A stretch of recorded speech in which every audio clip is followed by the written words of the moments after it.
皆様こんにちは。ありがとうございます。ご紹介。アンドリュー・ワイラガラと申します。まず、商務部を代表いたしまして、英語で一言ご挨拶申し上げます。My name is Andrew Weilagala and I head up the commercial service here at the embassy. And I want to thank all of our distinguished guests for attending today, but especially our keynote speakers. And those are the Honorable Kelly R. Welsh, General Counsel of the U.S. Department of Commerce, Mr. Yasu Taniwaki, Deputy Director General of the Japan National Information Center, or NISC, or really as we all know them, NISC, Admiral Dennis Blair, the former Director of National Intelligence of the United States, and General Michael Flynn, former Director of the U.S. Defense Intelligence Agency. Thank you all very much, gentlemen, for your presence today.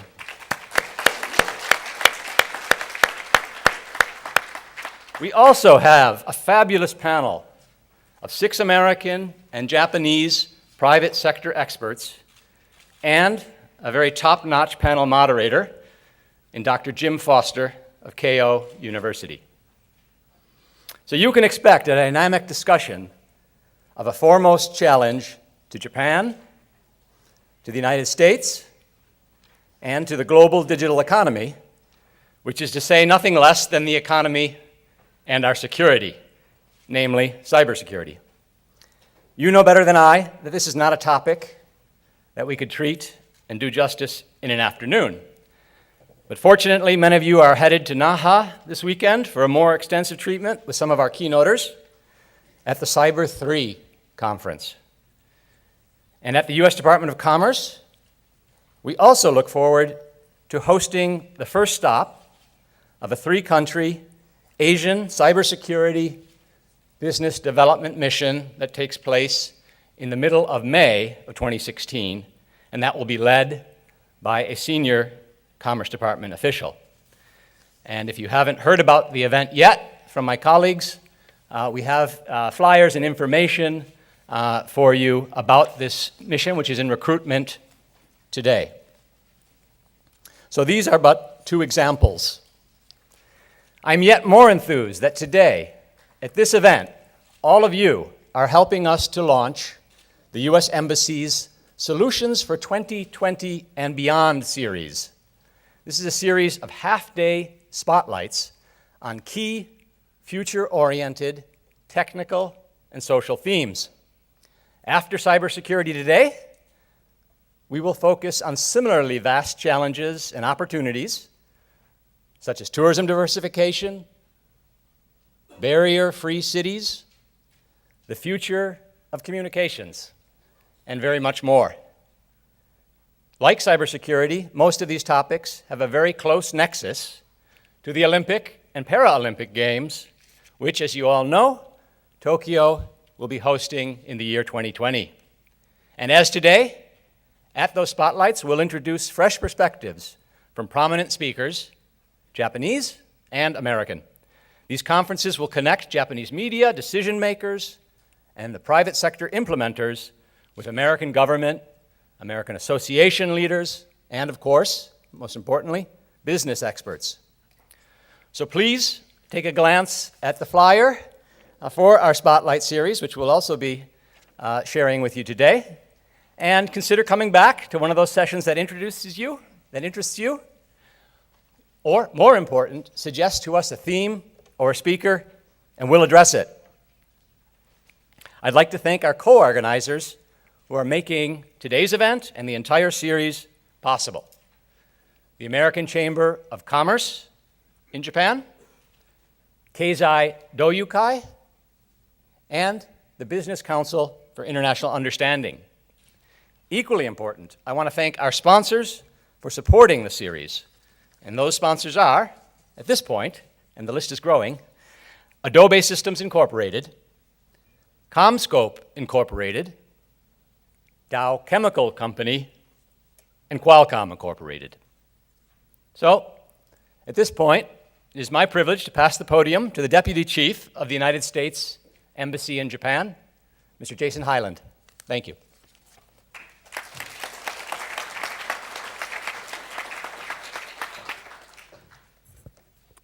Good afternoon, everyone. Jason Hyland, Deputy Chief of Mission at the U.S. Embassy. I'll be very brief. I'd also like to reiterate the thanks to Commerce General Counsel Welsh and Admiral Blair and Deputy Director General Taniwaki and General Flynn, as well as say that I am also excited about the great panel, including my old friend Dr. Jim Foster and others. I think you've really joined a very special event that we've organized. Cybersecurity is a major priority for the United States and for this mission. I believe that safe, stable, and secure internet is the greatest national security challenge that we face today. And it is something that we're only going to deal with if we use all the resources at our disposal, including policy tools, as well as business solutions, and the highest degree of cooperation and collaboration among research, business, government, all sectors. And you will be part of that. The United States and Japan, through many fora, but particularly through the U.S.-Japan cyber dialogue, are constantly working to find ways to ensure the security of our information, both that's used by business, private citizens, as well as by government. And Andrew alluded to the Olympics, which are coming up in 2020. And we all know that, unfortunately, those large events are always prime territory for hackers around the world that are seeking to make a name for themselves or make money or disrupt these kinds of international events. So I think that that's also a date that we must all keep in mind. Finally, I'd like to thank all the great American companies that are participating today, and I hope you'll have an opportunity to hear from them, hear the expert guidance from the panel, and that it'll bring information that you can use in your work. Thank you very much.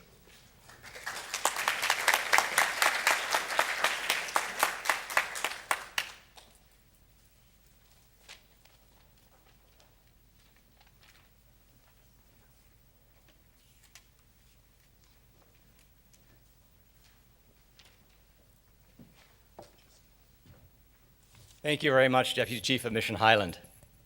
It's now my distinct pleasure to introduce the Honorable Kelly Welsh, General Counsel of the U.S. Department of Commerce, where he's the top legal official of a 40,000 employee, $10 billion per year mega department that fosters the nation's growth and development, touching everything from weather satellites to patents to the noses of all the Americans who are counted under the U.S. Census, which, by the way, will next be held in the year 2020, just to underscore a very significant year on the horizon. Mr. Welsh is a distinguished graduate of the Harvard Law School, and he had a career as corporation counsel for several large enterprises, including in the fields of communications and banking. He's taking an entire week to spend with us in the Tokyo area to meet with his government of Japan and industry counterparts and raise issues from cybersecurity to the digital economy to corporate governance and women in the workforce. We are just delighted that he's here to kick off our Spotlight series today. General Counsel Welsh.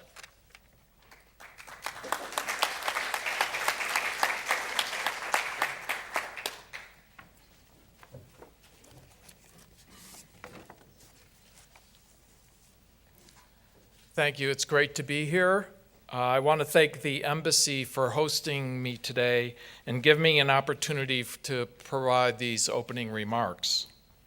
As General Counsel of the Commerce Department, my colleagues and I work on a very, very wide range of issues, from setting the size of habitats for endangered species to reducing barriers to international trade, and to improving the performance of the National Weather Service.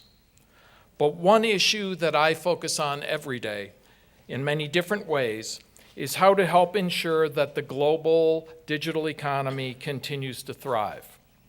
And one critical challenge we all face in doing that is reducing the risk to our digital economy from cyber attacks.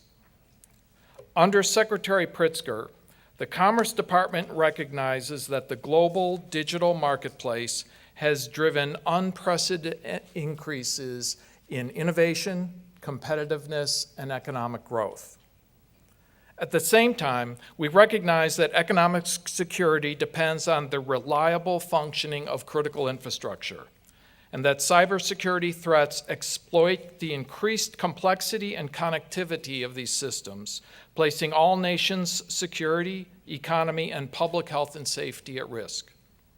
At the Commerce Department, we believe promoting cybersecurity policies that protect the dynamic engine of the global digital economy without grinding the gears is vital to our mission in the 21st century.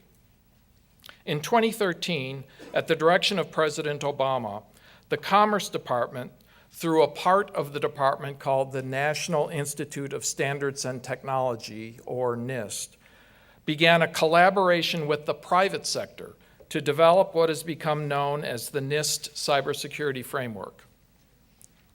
While our partners in securities agencies, many of whom are represented here, are working to increase the flow of valuable threat information to the private sector and provide other technical support, NIST played a convener and facilitator role to support the private sector's efforts to develop the cybersecurity framework. This work reflects the Commerce Department's commitment to harnessing the private sector's creativity and ingenuity to provide novel technological and policy solutions to pressing cybersecurity challenges. The cybersecurity framework provides a set of standards, guidelines, and practices that organizations can use to better understand and manage their cybersecurity risk, put in language that speaks to business and their bottom lines. One key difference between this approach and earlier ones is that it did not presume that cybersecurity incidents would not occur, nor did it presume that it would be possible to build technological defenses that would make companies impregnable to cyber attack. Given our increased reliance on network technology, we must understand that many of these attacks are inevitable. As we work to stem the tide, we must also work to put the processes in place to respond to and recover from successful intrusions.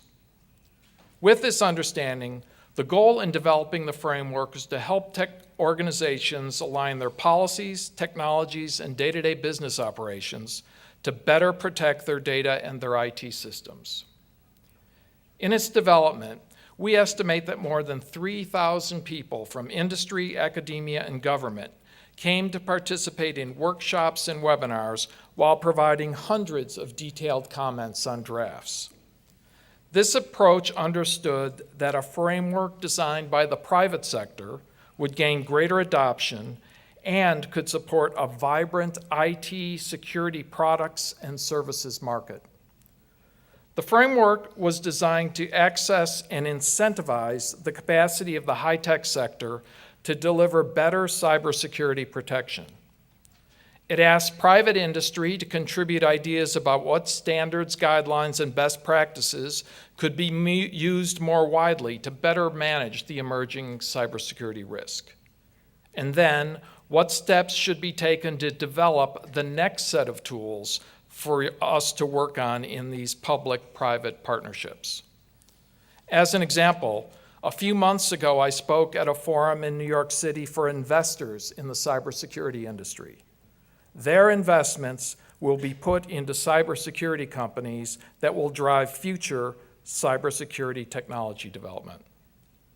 So what is the framework? We see it as a dynamic tool that has two main parts. First, the framework is a collection of best practices and existing standards for protecting systems from cyber threats, ensuring business confidentiality, and protecting individual privacy and civil liberties. Second, the framework sets out basic guidelines for advising organizations about how to adopt those practices, providing a coherent structure to the many varied approaches to cybersecurity that have proliferated in the past years. We also believe that the NIST framework can help serve as a bridge between business leaders and information security professionals, both within an organization and across industries. Before serving as General Counsel of the Commerce Department, I was General Counsel of a global bank and served as the Board Audit Committee Chair for the University of Chicago Medical Center. It is a challenge to ensure that information security professionals and other senior, less technically oriented business leaders, including boards of directors, address cybersecurity issues using a common language and approach. The NIST framework, which starts with more general language that cascades to the more technical and specific, is an excellent way to facilitate that dialogue within an organization. The framework is quickly becoming a widely adopted best practice across industry. A wide variety of private and public sector organizations have begun using the framework to develop or improve their cybersecurity programs. This includes small 50-person IT companies all the way to large manufacturers such as Intel Corporation and Apple, and banks such as Bank of America. In developing cybersecurity policies, many companies have told us about their concerns regarding the proliferation of cybersecurity requirements around the world. We have seen numerous governments proposing and enacting strategies, policies, laws, and regulations covering information technology for critical infrastructure. Because many organizations and most sectors operate globally or rely on the interconnectedness of the global digital economy and its infrastructure, these requirements can affect how organizations operate, conduct business, and develop new products and services. Specialized or divergent requirements can impede interoperability, result in duplication, hinder innovation, and ultimately harm cybersecurity. This can significantly reduce the availability and use of innovative technologies in critical infrastructures in all industries and hamper the ability of organizations to operate globally and to manage effectively new and evolving risks. For this reason, the cybersecurity framework is rooted in international standards and industry best practices. The private sector's involvement in the identification of relevant standards and best practices is critical for businesses to manage cybersecurity risk in a way that makes sense for their business needs, and in particular, the need to remain interoperable with branches, subsidiaries, employees, customers, or clients located around the globe. As is clear from the Commerce Department's experience with the cybersecurity framework, cybersecurity is something that cannot be achieved by governments alone. That is why we encourage all governments to seek out and listen to expertise in the private sector and technical community before imposing requirements in this area. At the Commerce Department, we're pleased with our partnership with the Japanese government and industry to work on these challenges together. As an example, our International Trade Administration, or ITA, as was mentioned earlier, is organizing an executive-led cybersecurity business development mission to Japan, South Korea, and Taiwan in May. Our colleagues at the embassy would be happy to help with additional information on the mission, and we look forward to the conversations that will occur as a result. When Prime Minister Abe visited President Obama earlier this year, one of their key topics was cybersecurity. And from the top down, that relationship and that cooperation is very important to both of our countries' future. I commend the embassy and my commerce colleagues from the Foreign Commercial Service for this innovative and important program. And thank you all for your time and the ability to begin this very important discussion.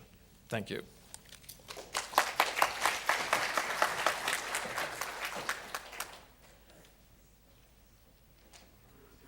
Thank you very much, sir. It is an honor to introduce Admiral Dennis Blair, former Director of National Intelligence.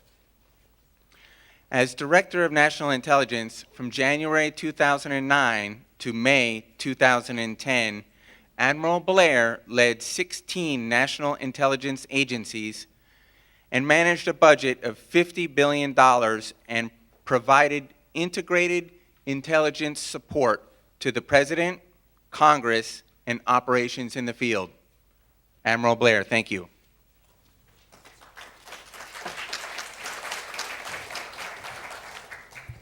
Well, thanks very much, Eric. It's great to be here this afternoon to talk with all of you on an extremely important topic, which, as was mentioned, we will follow up down in Okinawa over the weekend.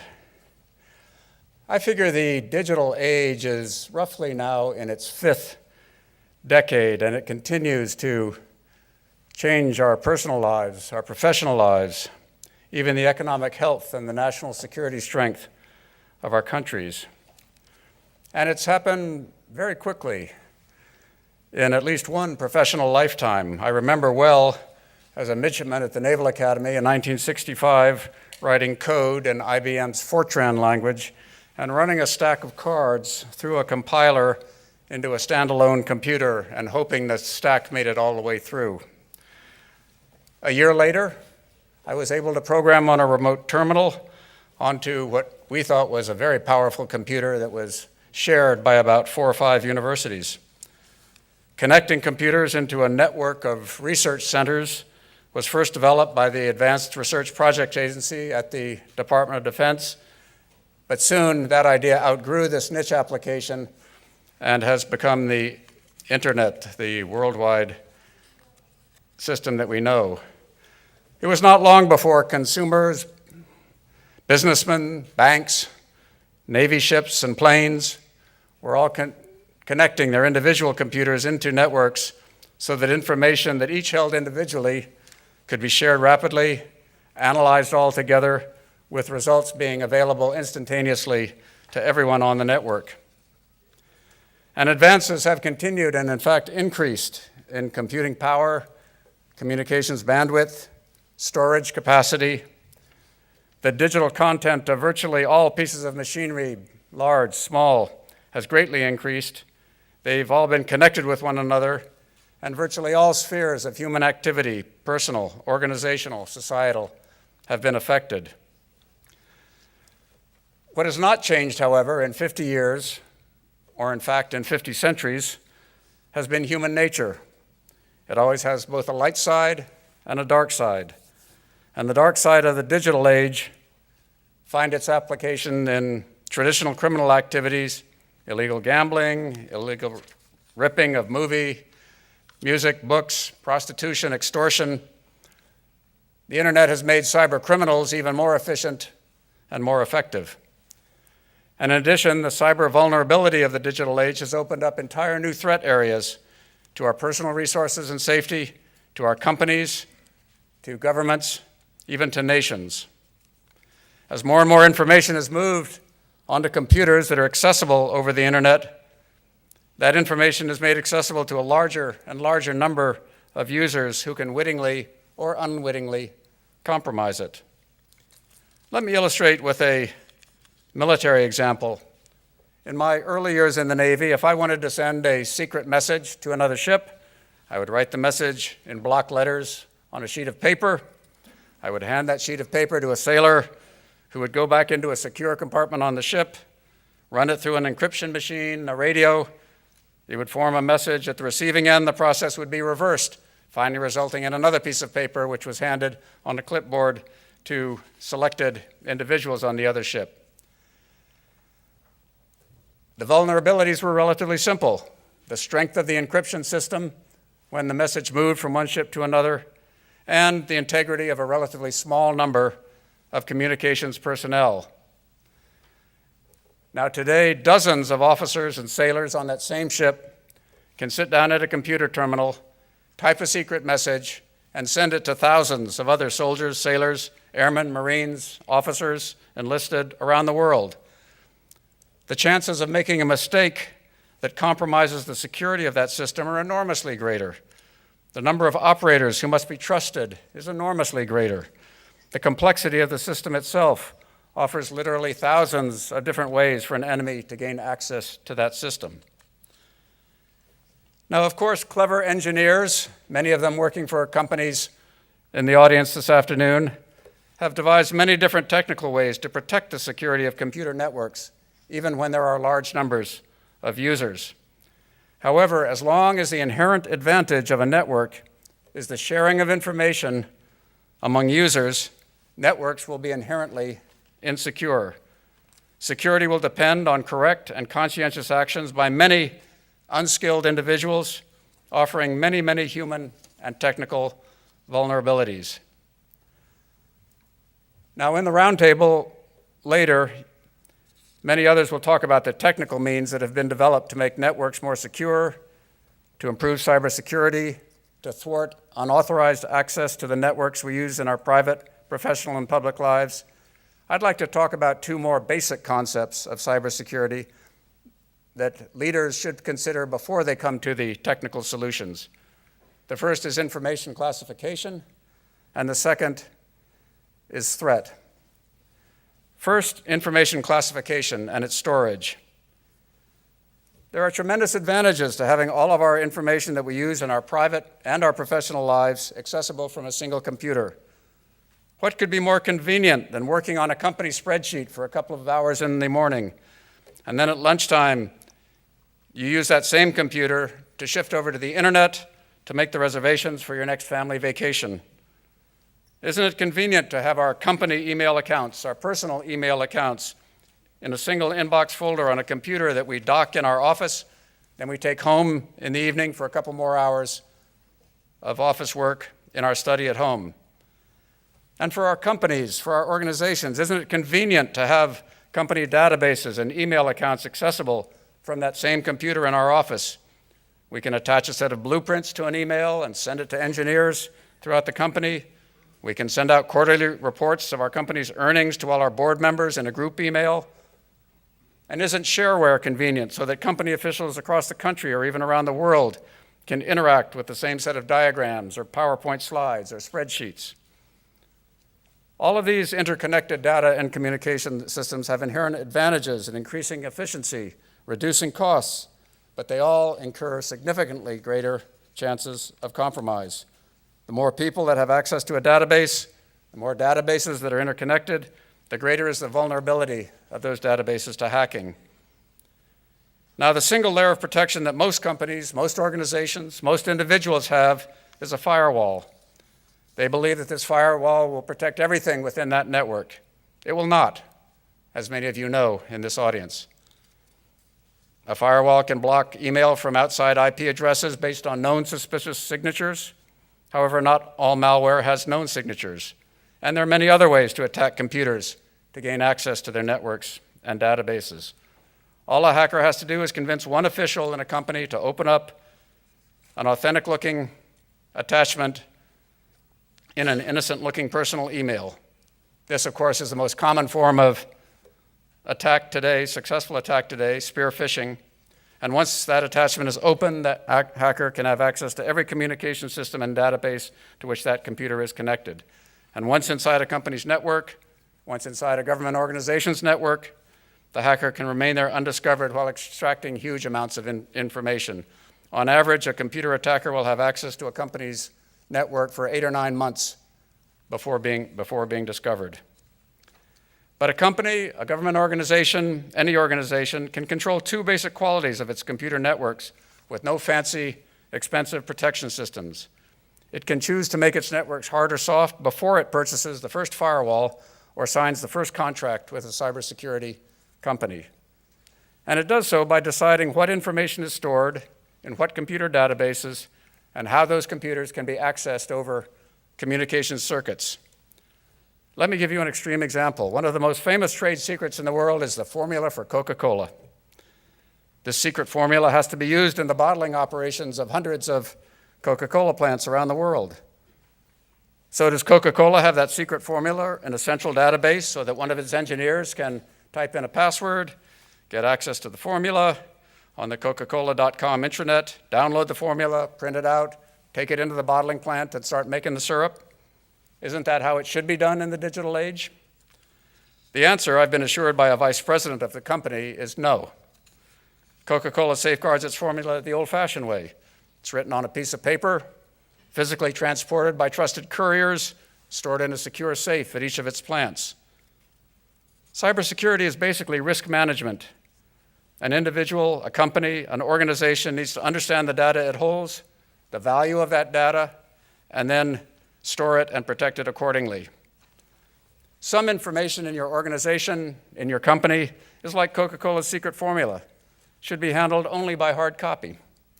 At the other extreme, some data will have to be accessible through the internet to thousands of your customers with relatively simple protection, such as a password or even less. However, even these data need protection. There are algorithms like those used by credit card companies to identify unusual charges, to block them. Similar systems are available for most of the other databases that have large sets of users, and they can identify anomalous behavior. Some data should be accessible only on separate networks of computers, only separate communications networks with the highest levels of authentication and encryption. An example are the networks that banks use for clearing transactions among themselves. Or to give you a personal example, I keep track of my personal finances on using Quicken, separate computer that I only use for that purpose. I don't use that computer for email, for ordering merchandise online. So for a typical corporation, the categories of information that you need to think about, where are you going to put them, who has access to them, would include things like your emails, personnel information of your company or organization, product designs, research results, quarterly results, contract proposals, M&A plans, customer credit card numbers. And within a company or an organization, that process of classifying your information based on its value is not the job of the Chief Information Officer. It's not the job of the Chief Information Security Officer. It's a line management responsibility shared between individual responsible officials working with the CIOs, the CISOs, directed and overseen by the CEO. Every division of the company needs to be involved.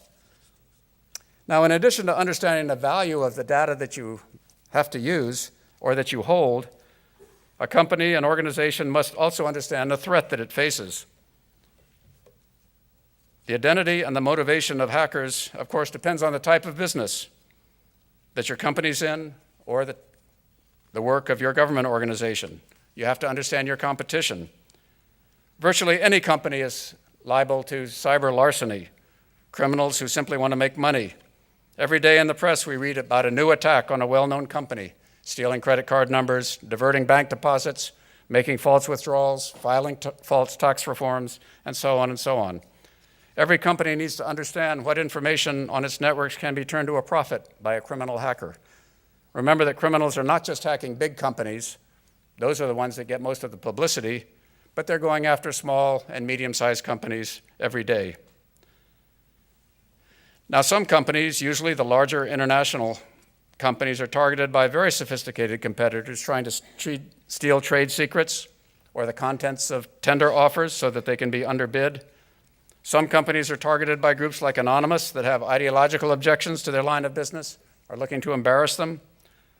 And government organizations will have separate concerns. They will be attacked by criminals simply seeking to make money, but their networks can also be attacked by the intelligence organizations of other countries or by groups like Anonymous, WikiLeaks, that are seeking to publicize internal documents because they object to the organizations themselves. And beyond thinking about the identity, the motivation of threats, companies and organizations need to understand the level of skill, the sophistication of different hackers. There are many different systems of classification for these skills. The Defense Science Board of the U.S. Department of Defense came up with the following categories: Tier 1 and 2, hackers that primarily exploit known vulnerabilities, those that can be found, for example, on the internet, and they're generally blocked by pretty good firewalls. Tier 3 and 4, hackers that have taken advantage of new vulnerabilities in systems. These techniques are used by the more sophisticated criminal groups, unscrupulous companies that are competitors, that will hire hackers with higher skills. These attacks are not generally known, and they're not blocked by today's firewalls. Tier 5 and 6 are the hackers that can invest money and time to create vulnerabilities in the systems that are otherwise strongly protected.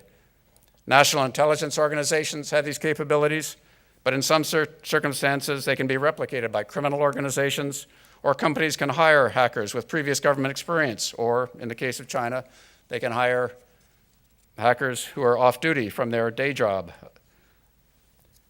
Now let me emphasize again that an understanding of this threat that an organization or a company faces is a joint responsibility of the CIO, CISO organization, and line managers and officials. This discussion of the threat needs to be repeated frequently as attackers become more sophisticated, as hacking techniques develop. Every time there's a break-in of a comparable company or organization, Target, Sony, the U.S. Office of Personnel Management, the Japanese pension system, there needs to be a review of the classification of information that a company holds, the level of threat that's posed by every peer company. Now, once an organization, a company has gone through this process, then it can make intelligent technical resources decisions about cybersecurity measures. The internal cybersecurity architecture of a company needs to be designed on the basis of the value of the information being protected, where it is located in the company networks, what's the motivation and the skill level of the threat. And this understanding provides a risk basis for deciding which layers of cybersecurity products should be placed where. Companies also have a basis for cooperating with other companies in the industry and with government for exchanging information and ideas. So let me close these remarks by emphasizing once more that it's the responsibility of leaders of companies and organizations to make these decisions about the resources committed to cybersecurity and the basic architectures and procedures that are to be adopted. These are risk management decisions. They cannot be delegated to a CIO or a CISO of an organization just using benchmark resource allocations. And by describing these concepts of information classification, these concepts of threat, I tried to provide company leaders and government officials who may not be cybersecurity experts with two of the important concepts, two of the important ways of thinking about concepts that they must have to make these important risk management decisions. Thank you very much, and I look forward to the discussion.